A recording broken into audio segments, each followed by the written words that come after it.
The Coliseum Theatre has been part of my life for over 60 years. I met my wife there, and my children grew up watching plays and pantomimes at this wonderful theatre. Now, sadly, like all theatres all over the country, the Coliseum has been hit very hard by the coronavirus, and that means that this year they will not be able to present the annual pantomime, which is not only a favourite with members of the audience, but is vital for the finances of the theatre. The pantomime keeps the theatre going for all year round, and I know you, like me, would hate to see this theatre go down, and I know you will support this wonderful cause. How do I know this? Well, in 1978, the theatre sadly closed. It was bankrupt.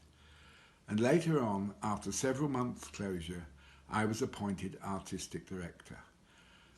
I visited the theatre with my wife and was appalled to see the conditions. It had virtually been vandalised.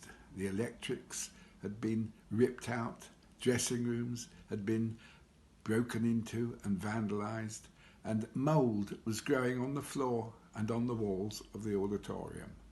Sadly, we were very short of money, and so I put out an appeal for volunteers, and people arrived in their droves to clean the theatre and help redecorate it.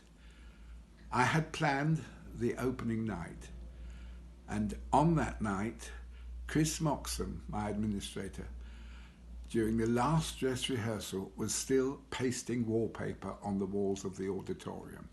Our fear was that during the show, the paper would peel off. Fortunately, it didn't. We opened, and then came a second blow. A very, very severe winter with snow. So much snow that we thought, will people ever come to this theatre? And then the boiler broke down. And so we put out an appeal. Please come and bring blankets and hot water bottles. And amazingly, people did. One family walked from Chadderton with their blankets and their hot water bottles to see the show. And we carried on. The second show during that awful winter was a music hall in which I was chairman. And as part of this, we had a fire eater.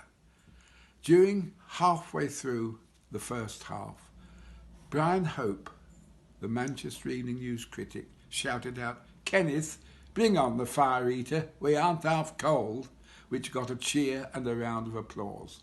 And that's why this theatre is so unique. It is the jewel in the crown of Oldham, and if it went, it would be a tragedy. The heart of Oldham would be ripped out. So please, please support this. We won't have a pantomime this year, but hopefully when we are through this, the theatre will open and thrive. But it can only do that with your support. And I know how loyal you are as customers and patrons of this unique theatre. So please help. Give as much or even as little as you can. Thank you from the bottom of my heart.